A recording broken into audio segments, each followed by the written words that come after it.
Hello বন্ধুরা, আপনাদের সকলকে বেসিক সায়েন্স ফর ম্যানকাইন্ড চ্যানেলে স্বাগতম। আচ্ছা, একটা কথা বলুন তো, আজকাল চারপাশে এত মানুষ কেন সবসময় ক্লান্তিতে ভোগে? এর পেছনের একটা বড় কারণ কিন্তু বিশ্বজুড়ে ছড়িয়ে পড়া এক নীরব মহামারী। হ্যাঁ, আমি কথা বলছি সানশাইন, ভিটামিন বা ভিটামিন ডি এর ঘাটতি নিয়ে। চলুন একদম দেরি না করে সরাসরি মূল আলোচনায় চলে যাই। একটু ভেবে দেখুন তো, দৈনন্দিন জীবনে কোনো নির্দিষ্ট কারণ ছাড়াই কি হঠাৎ প্রচণ্ড ক্লান্তি কাজ করে? কিংবা মাঝে মাঝে কি হাড় বা পেশিতে একটা চিনচিনে ব্যথা অনুভব করেন? যদি এমনটা হয়ে থাকে, তবে হতে পারে আপনি অজান্তেই আপনার শরীরের একটি অত্যন্ত প্রয়োজনীয় উপাদানের অভাবে ভুগছেন। আর সেই জাদুকরী উপাদানটি হল ভিটামিন ডি। তো এই ভিটামিন ডি আসলে কি? সহজ ভাষায় বললে এটি একটি ফ্যাট সলিউবল বা চর্বিতে দ্রবণীয় ভিটামিন। একে কিন্তু আদর করে সানশাইন ভিটামিনও বলা হয়। কেন জানেন? কারণ সূর্যের আলো আমাদের ত্বকে পড়লেই আমাদের শরীর জাদুর মতো নিজেই এটি তৈরি করতে পারে। আমাদের শরীরে ক্যালসিয়াম এবং ফসফরাস ঠিকঠাক শোষণের জন্য এটি একেবারেই অপরিহার্য, যা মূলত আমাদের হাড় আর দাঁতকে শক্ত ও মজবুত রাখে। তবে সবচেয়ে অবাক করা বিষয় কি জানেন? ভিটামিন ডি যে শুধু আমাদের হাড় শক্ত করে তা কিন্তু নয়। এর কাজের পরিধি আসলে আরও অনেক বড়। এটি আমাদের ইমিউন সিস্টেম বা রোগ প্রতিরোধ ক্ষমতাকে একদম বুস্ট করে দেয়। পেশির শক্তি ধরে রাখা থেকে শুরু করে আমাদের মস্তিষ্ক ও মানসিক স্বাস্থ্য ভালো রাখতে, বিশেষ করে অকারণ বিষণ্ণতা বা ডিপ্রেশন দূর করতে এর জুড়ি মেলা ভার। এছাড়াও শরীরের বিভিন্ন অঙ্গ এবং হরমোন নিয়ন্ত্রণ করতেও এটি দারুণ কাজ করে। এক কথায় অলরাউন্ডার। কিন্তু এখানেই আসে সবচেয়ে বড় প্রশ্নটা। যে ভিটামিন আমরা সূর্যের আলো থেকে একদম বিনামূল্যে পেতে পারি, সেই ভিটামিনেরই আজ বিশ্বজুড়ে এত তীব্র ঘাটতি কেন? এটা কি আমাদের আধুনিক জীবনের একটা বড় বিড়ম্বনা নয়? চলুন এর পেছনের কারণগুলো একটু খুঁটিয়ে দেখা যাক। সত্যি বলতে এর সবচেয়ে বড় কারণ হল আমাদের বর্তমান জীবনযাত্রা। সারা দিন ঘরের ভেতর বা এসির নিচে অফিসে বসে দীর্ঘ সময় কাজ করাটা এখন আমাদের রুটিন হয়ে দাঁড়িয়েছে। তাছাড়া যারা শীতপ্রধান দেশে থাকেন তারা তো পর্যাপ্ত রোদ পানি না। আবার রোদে গেলেও আমরা এত বেশি সানস্ক্রিন ব্যবহার করি যে ত্বকে ভিটামিন ডি তৈরি হওয়ার সুযোগই থাকে না।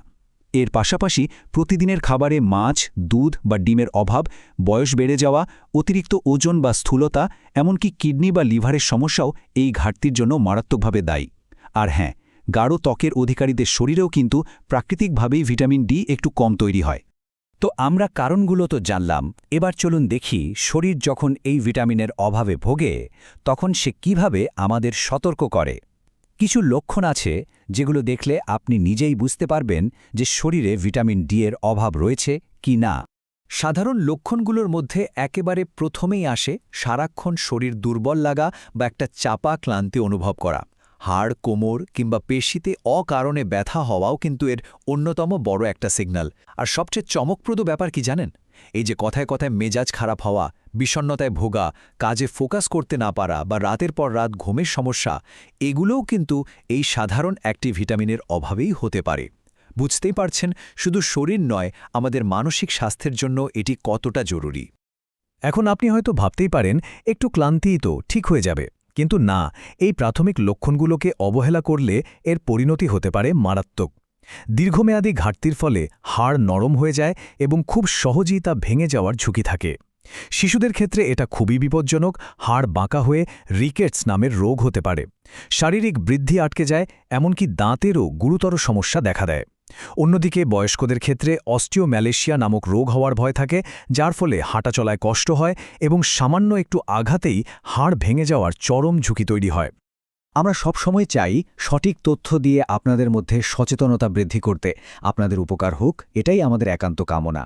আর ঠিক এই আন্তরিক উদ্দেশ্য নিয়েই আমরা বিষয়গুলো এত বিস্তারিতভাবে আলোচনা করছি, যাতে সময় থাকতে আমরা সবাই একটু সতর্ক হতে পারি। তো চলুন, সমস্যা নিয়ে তো অনেক কথা হলো, এবার এর সমাধানের দিকে এগিয়ে যাই। সমস্যা যখন আছে, তখন বিশ্বাস করুন তার খুব সুন্দর সমাধানও কিন্তু আমাদের এই প্রকৃতিতেই লুকিয়ে আছে।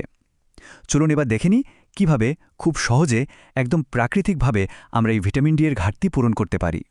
প্রথমেই আসি খাবারের কথায়। আমাদের রোজকার খাদ্যাভ্যাসে সামান্য একটু পরিবর্তন আনলেই কিন্তু ম্যাজিকের মতো ফল পাওয়া সম্ভব। সামুদ্রিক মাছ যেমন ধরুন টুনা এবং স্যালমন, এগুলো ভিটামিন ডি এর একদম পাওয়ার হাউস। এছাড়াও আমাদের দৈনন্দিন পরিচিত খাবারগুলো যেমন ডিমের কুসুম, গরুর কলিজা বা লিভার, খাঁটি দুধ, মাখন, চিজ এবং বিভিন্ন ফর্টিফাইড খাবার যদি আমরা প্রতিদিনের ডায়েটে পরিমিত পরিমাণে রাখতে পারি, তাহলে ঘাটতি অনেকটাই কভার হয়ে যায়। তবে খাবারের পাশাপাশি আমাদের সবচেয়ে বড় আর ফ্রি উৎসটি হল সূর্যের আলো। কিন্তু রোদ পোহানোরও একটা সঠিক নিয়ম আছে, তাই না? কড়া দুপুরের রোদটা এড়িয়ে আমাদের সকাল বা বিকেলের নরম রোদটা বেছে নিতে হবে। সপ্তাহে অন্তত 3 থেকে 4 দিন মাত্র 15 থেকে 30 মিনিট রোদে থাকাটাই যথেষ্ট। আর হ্যাঁ, এই সময় মুখ, হাত ও পা যতটা সম্ভব খোলা রাখতে হবে, যাতে সরাসরি আপনার ত্বকে রোদটা লাগতে পারে। ভিটামিন ডি লেভেল বাড়ানোর জন্য এর চেয়ে প্রাকৃতিক এবং জাদুকরী উপায় আর হতেই পারে না। এরপরেও যদি আপনার সন্দেহ হয় যে আপনার শরীরে হয়তো এই ভিটামিনের ঘাটতি রয়েছে, তবে নিজের মন গড়া চিকিৎসা না করে একটু পরীক্ষা করে নেওয়াটাই সবচেয়ে বুদ্ধিমানের কাজ। ল্যাবে গিয়ে 25 হাইড্রক্সি ভিটামিন ডি নামের একটি সাধারণ রক্ত পরীক্ষার মাধ্যমে আপনি খুব সহজে শরীরে ভিটামিন ডি এর বর্তমান অবস্থা জেনে নিতে পারবেন। এটি খুবই নির্ভরযোগ্য একটি টেস্ট। একটা কথা সবসময় মনে রাখবেন, সবচেয়ে নিরাপদ হল প্রাকৃতিক উপায়গুলো মেনে চলা, যেমন নিয়ম করে রোদ পোহানো, পুষ্টিকর খাবার খাওয়া আর নিয়মিত ব্যায়াম করা। এগুলোর কিন্তু কোনো সাইড ইফেক্ট নেই, কিন্তু চিকিৎসকের পরামর্শ ছাড়া নিজে নিজে অতিরিক্ত সাপ্লিমেন্ট খাওয়াটা মারাত্মক ঝুঁকির কারণ হতে পারে। মাত্রাতিরিক্ত ভিটামিন ডি বড়ি খেলে আপনার কিডনিতে সমস্যা হতে পারে, বমিভাব, চরম দুর্বলতা, এমনকি রক্তে ক্যালসিয়ামের মাত্রাও বিপজ্জনকভাবে বেড়ে যেতে পারে। তাই এখানে একটা বিষয় পরিষ্কার করে বলাটা অত্যন্ত জরুরি। আমাদের চ্যানেলে আমরা আপনাদেরকে কিভাবে প্রাকৃতিক উপায়ে বিভিন্ন সমস্যার সমাধান করা যায় তার পরামর্শ দিয়ে থাকি।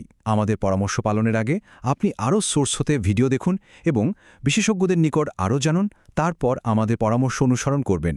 যে কোনো স্বাস্থ্য সমস্যায় একজন চিকিৎসকের সরাসরি পরামর্শ নেওয়াটাই সবসময় সবচেয়ে নিরাপদ। আজকের এই আলোচনা থেকে আশা করছি ভিটামিন ডি এর গুরুত্ব এবং এর ঘাটতি পূরণের উপায়গুলো সম্পর্কে আপনারা একটা দারুণ ও পরিষ্কার ধারণা পেয়েছেন।